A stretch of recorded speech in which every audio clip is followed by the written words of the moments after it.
In he morning when thou risest unwillingly. Let this thought be present. I am rising to the work of a human being.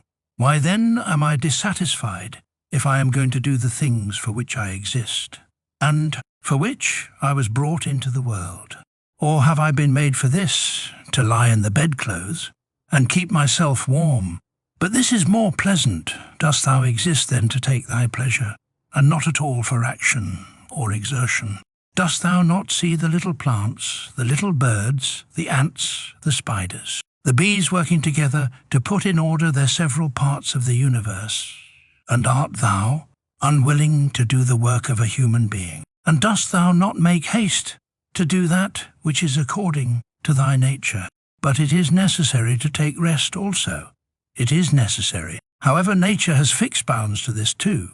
She has fixed bounds both to eating and drinking, and yet thou goest beyond these bounds, beyond what is sufficient. Yet in thy acts it is not so, but thou stoppest short of what thou canst do.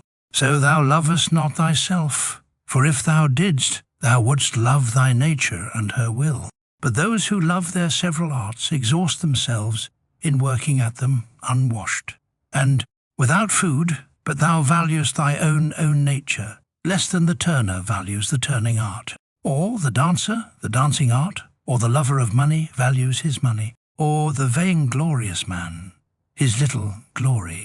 And such men, when they have a violent affection to a thing, choose neither to eat nor to sleep, rather than to perfect the things which they care for, but are the acts which concern society more vile indeed, and less worthy of thy labour.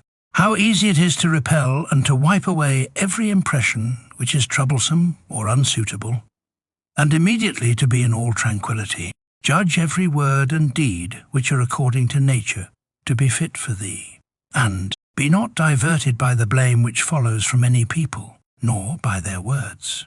But if a thing is good to be done or said, do not consider it unworthy of thee, for those persons have their peculiar leading principle and follow their peculiar movement, which things do not thou regard, but go straight on, following thy own nature, and the common nature, and the way of both is one. I go through the things which happen according to nature, until I shall fall and rest, breathing out my breath into that element out of which I daily draw it in, and falling upon that earth out of which my father collected the seed, and my mother the blood, and my nurse the milk, out of which during so many years I have been supplied with food.